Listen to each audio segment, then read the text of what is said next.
News அவசர நேயர்களுக்கு வணக்கம். யூடியூபர் சவுக்கு சங்கர் சிறையில் வைத்து சித்திரவதை செய்யப்படுகிறார், சிறையில் வைத்து தாக்கப்படுகிறார். அவர் துணி சுற்றி பிளாஸ்டிக் பைப்பால் அடித்து சித்திரவதை செய்கின்றனர். அவரது வலது கை உடைந்திருக்கிறது அப்படின்னு பல்வேறு குற்றச்சாட்டுகளை அவரது வழக்கறிஞர் வைத்திருக்கிறார். நீதிமன்றம் அதற்கு என்ன சொல்லி இருக்கிறது என்று விரிவாக பார்க்கலாம். யூடியூபர் சவுக்கு சங்கர் ஒரு பேட்டியில பெண் காவலர்கள் குறித்தும் ஏடிஜிபி அருண் குறித்தும் அவருடைய வீட்டில் வேலை செய்யக்கூடிய டிரான்ஸ்ஜெண்டர் குறித்தும் பேசியிருந்தாரு. கண்டிப்பா இது தவிர்க்கப்பட வேண்டிய விஷயம். யாராக இருந்தாலும் பெண்கள் பற்றி பேசும்போது யோசிச்சு பேசணும். பொதுவெளியில பேசுறீங்க, எல்லாருக்குமே பொறுப்பு இருக்கு. ஊடகத்தினர் அப்படின்னா இன்னும் அதிகமாக பொறுப்பு இருக்கு. அவரும் ஒரு ஊடகம், அதாவது யூடியூப் சேனல் வச்சிருக்கிறார், அதனுடைய சிஇஓவாக இருக்கிறார். அப்படி இருக்கும்போது அவர் கொஞ்சம் பார்த்து பேசி இருக்கலாம். அவர் பேசிய வார்த்தைகள் கொச்சையானவை தான். அதற்கு நடவடிக்கை எடுக்கப்பட்டிருக்கிறது. சரி, அதையும் தாண்டி அவர் மீது பல்வேறு வழக்குகள் போடப்பட்டிருக்கிறது. அதெல்லாம் எந்த அளவுக்கு உண்மை அப்படிங்கிறதெல்லாம் நமக்கு போக போக விசாரணையின் முடிவில் அறிக்கைகள், காவல்துறையினர், நீதிமன்றம் கொடுக்கக்கூடிய தகவலின் பேரில் தான் நமக்கு அதை பற்றி தெரிய வரும். அதையும் தாண்டி இப்போ இந்த விமன் ஹராஸ்மெண்ட் ஆக்ட் மாதிரி காவல்துறைகளை உயரதிகாரியினரை பணி செய்ய விடாமல் தடுத்தது அப்படின்னு பல்வேறு வழக்குகள், கிட்டத்தட்ட 5 வழக்குகள் போடப்பட்டிருக்கிறது. அதன் மீது நடவடிக்கை எடுக்கட்டும் தாராளமாக. ஆனா சவுக்கு சங்கருடைய வழக்கறிஞர் அவர்கள் நேற்று மாலை திடீரென செய்தியாளர் சந்திப்பு நடத்தி ஒரு அதிர்ச்சிகரமான தகவலை கொடுத்திருக்காரு. என்ன அப்படின்னா, யூடியூபர் சவுக்கு சங்கர் அவர்கள் அந்த அழைத்து வரப்பட்டதுல கைது செய்து அழைத்து வரப்படும் போது ஒரு ஆக்சிடென்ட் நடந்துச்சு. அதற்கு பிறகு ஒரு மருத்துவமனைக்கு சென்று அங்கு ஒரு டெஸ்ட் செஞ்சு அதுக்கப்புறம் தான் நீதிபதியிடம் கொண்டு போனாங்க. அதற்கு பிறகு சிறையில, கோவை சிறையில அடைக்கும் போதும் மருத்துவ பரிசோதனை பிறகே சிறையில் அடைப்பாங்க. அப்பெல்லாம் அவர் நல்லா தான் இருந்தாரு. ஆனா அவரை நாங்க போய் சிறையில சந்திக்கும் போது அவர் உடல்நிலை பாதிக்கப்பட்டிருக்கிறார்.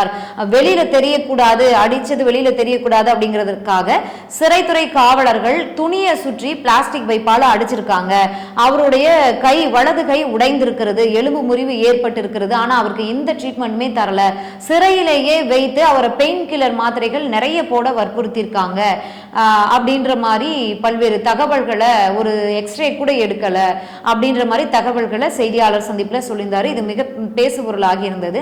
அதன்படி நீதிபதியிடம் மனு அளித்த போது நீதிபதி இது தொடர்பாக முறையாக விசாரணை நடத்த சட்ட ஆணையத்தை நியமித்திருக்கிறார். அதையும் தாண்டி சவுக்கு சங்கர் அவருக்கு உயிருக்கு அச்சுறுத்தல் இருப்பதாக செய்தியாளர்கள் கேள்வி கேட்டதுக்கு இன்றைக்கு தமிழகத்தில் இருக்கக்கூடிய முக்கிய அரசியல்வாதிகளான நாம் தமிழர் கட்சியினுடைய தலைவர் சீமான் அவர்களும் அவருடைய கருத்தை முன் வச்சிருக்கிறாரு. என்ன அப்படின்னா, சவுக்கு சங்கரா கஞ்சா சங்கரா? அவரு சவுக்கு சங்கரை முன்னாடி விமன் ஹராஸ்மெண்ட் பத்தி போலீஸ் காவல்துறையினரை பத்தி பேசுனதுக்காக அரெஸ்ட் பண்ணீங்க. சரி, அரெஸ்ட் பண்ணீங்க, அது சட்டப்படி என்ன செய்யணுமோ செய்யுங்க. ஆனா அவரை ஏன் தாக்குறீங்க? சிறையில் வச்சு ஏன் அடிச்சு கொடுமைப்படுத்துறீங்க?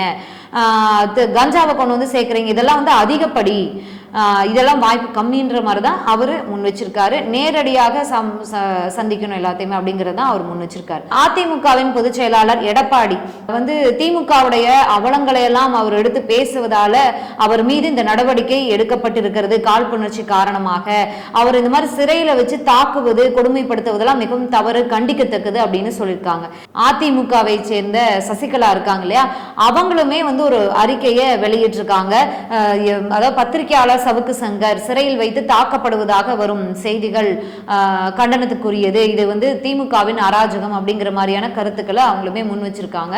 இந்த விஷயத்துல நிறைய விஷயங்கள் பேசப்பட்டாலும் ஏற்கனவே இந்த யூடியூபர் சவுக்கு சங்கர் வழக்குல யூடியூபர் சவுக்கு சங்கர் அவருடன் பயணித்த 2 நபர்கள் கைது செய்யப்பட்டிருக்காங்க. அவங்க சவுக்கு சங்கர் அவர் மீது இந்த விமன் ஹராஸ்மெண்ட், காவலர்களை பணி செய்ய விடாம தடுத்தது, அந்த மாதிரி 5 வழக்குகள் போடப்பட்டிருக்கிறது. அவருடன் பணி செய்தவரோட கஞ்சா வழக்கு அவங்க 2 பேர் மீது முதல்ல போடப்பட்டது. அதன் பிறகு சவுக்கு சங்கர் அவர் மீதும் கஞ்சா வழக்கு போடப்பட்டிருக்கிறது. அப்போது சொல்லப்பட்ட தகவல் என்னன்னா, கிட்டத்தட்ட 400 மில்லிகிராம் அளவுக்கு அவங்க வச்சிருந்தாங்க. அவங்க பயன்படுத்திய கார்ல இருந்து 15,000 ரொக்கம், ஏடிஎம் கார்டுகள், அப்புறம் இந்த கஞ்சா கைப்பற்றப்பட்டதா சொல்லியிருந்தாங்க. இன்றைக்கு என்ன சொல்லப்பட்டிருக்குன்னா, 4வதாக தேனி மாவட்டம் கமுதியை சேர்ந்த மகேந்திரன் அப்படிங்கிற ஒரு இளைஞர் கைது செய்யப்பட்டிருக்கிறார். 4வது குற்றவாளியாக சவுக்கு சங்கர் இவரிடமிருந்து தான் கஞ்சாவை வாங்கினாரு. இவரை கைது செய்யும் போது கிட்டத்தட்ட இவர்கிட்ட 2.5 கிலோக்கு மேல கஞ்சா கைப்பற்றப்பட்டிருக்கு அப்படிங்கிற தகவலோட இவர் கைது பண்ணியிருக்காங்க. சரி, இதுல அடுத்த கட்டமா என்னென்ன தகவல்கள் கிடைக்குது அப்படின்னு நாளைக்கு நம்ம பார்க்கலாம். நன்றி.